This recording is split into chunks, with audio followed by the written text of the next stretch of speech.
Chapter 10. The Demon of Abandonment. The darkness this time was not hot or cold, it was empty. No wind, no sound, no weight. It felt like floating in a void where even his own thoughts were muted. The descent was slow, almost gentle, but the silence gnawed at him more than the screams of the previous trials. It was the silence of being forgotten. When Deagan's feet touched the ground, he immediately knew where he was. The void peeled back to reveal a house, small, rundown, its paint peeling, its windows cracked. It was his childhood home. The sight hit him harder than any demon had. The porch sagged under the weight of years, and the front door hung slightly ajar. The sky above was gray and lifeless, the air thick with the smell of mildew and dust. The ground around the house was barren, no grass, no life, just dry, cracked earth stretching into the distance. Deagan's chest tightened. I haven't been here in years. The door creaked open further, a faint voice drifting out, barely audible. Deagan. His breath caught. That voice, he hadn't heard it in decades. His father's voice. He stepped forward, the wooden boards of the porch groaning under his weight. The door swung open by itself, revealing the interior. The house was exactly as he remembered it. The old couch with ripped cushions, the dining table with one broken leg, the smell of stale beer in the air. "Dad," he called, his voice trembling. No answer, just the sound of footsteps deeper inside. He followed, his heart pounding. The hallway stretched longer than it should have, the lights flickering faintly. Photographs hung crooked on the walls, but their images were distorted, faces blurred or scratched out. At the end of the hall, a figure stood. It was his father, or at least it looked like him at first. The man turned and Deagan froze. His father's face was hollow, eyes sunken and glowing faintly red. His mouth moved, but the words came out broken, distorted. "You waited for me, didn't you, son? You waited for someone who never came back." Deagan's chest ached. "You left us, you left me." The figure's head twitched, its voice deepening. "I did, because you were never worth staying for." The hallway stretched wider, the walls cracking, the photographs bleeding black tar. The house groaned as if alive. Shadows leaked from the corners, creeping along the floor.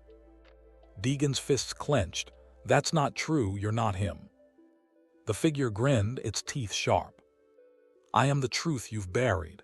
You spent your whole life angry because of me. You became me." The shadows on the floor surged upward, wrapping around Deagan's legs, cold and heavy. He struggled, but the more he fought, the tighter they constricted. The house around him decayed rapidly, the walls crumbling, the ceiling splitting. The figure grew taller, its arms stretching unnaturally.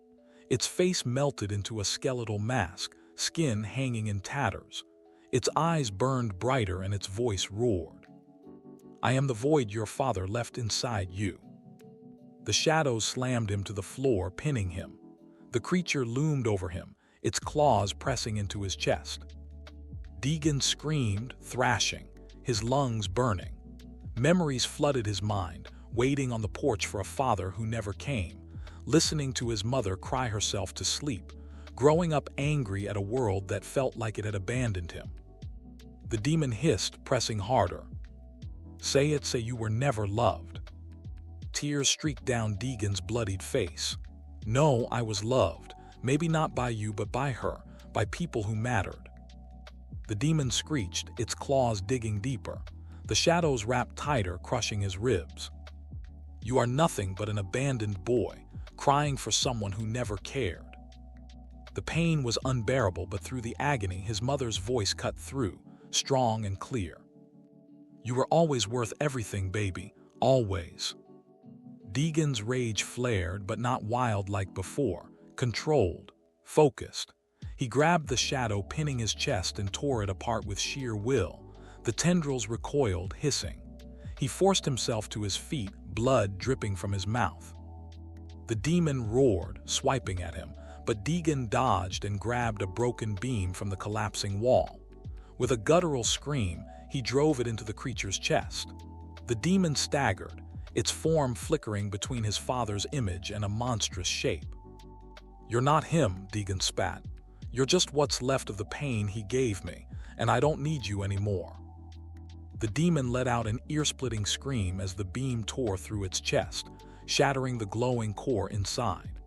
The house imploded, sucking the shadows inward as the demon dissolved into ash. Deagan collapsed onto the dirt outside, trembling, the ruins of his childhood home burning away behind him. The cloaked figure appeared through the smoke, its voice almost soft. "You killed the memory of your father, but at what cost, Deagan?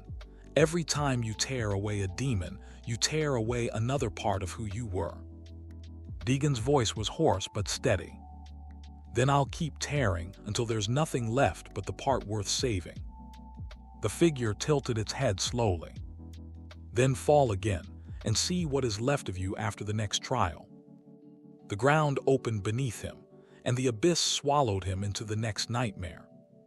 The ashes of the house swirled violently, pulled back together by an unseen force. The ruin did not fade, it rose, twisting into something unholy. Walls of bone erupted from the dirt, forming a grotesque structure resembling the skeletal remains of the house. The beams stretched and bent into claws, windows became hollow eye sockets, and the doorway yawned like a mouth lined with jagged teeth. The sky above turned black, streaked with gray veins, and the ground beneath cracked like brittle skin.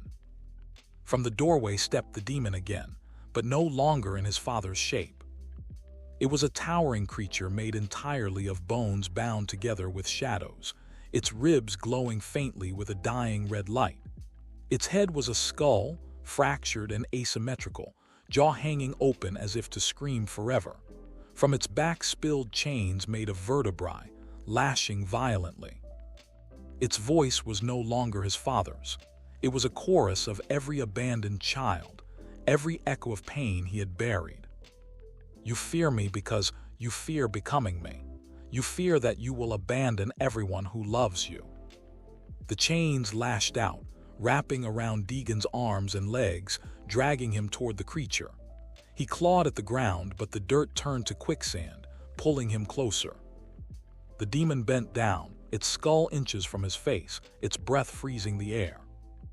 "You already have. You abandoned her. You abandoned your friends. You abandoned yourself."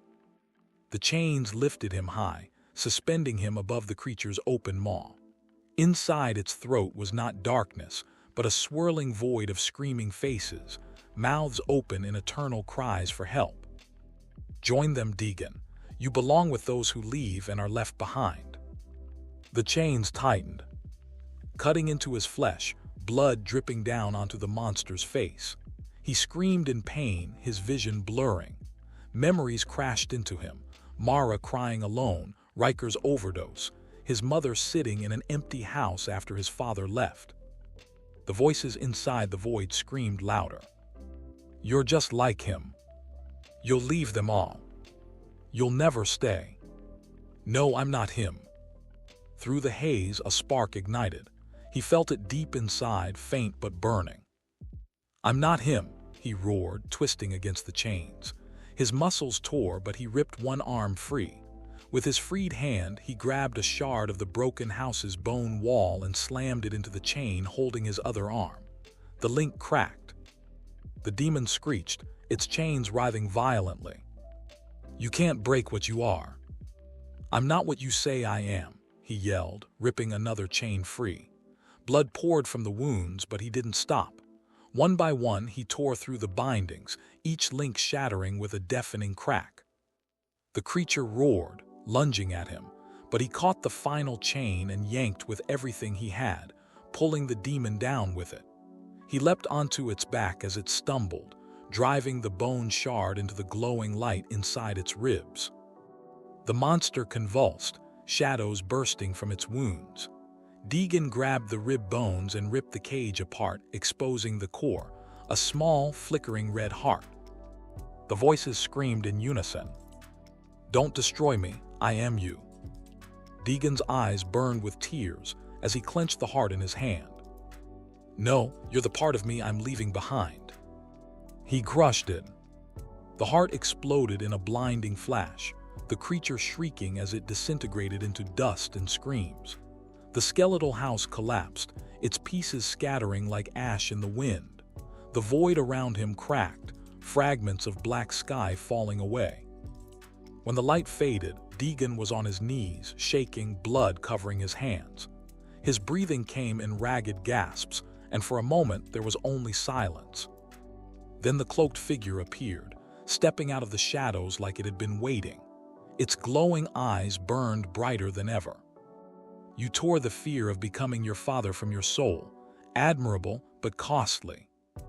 Deagan's voice was raw, barely more than a whisper. What did it cost me? Look inside.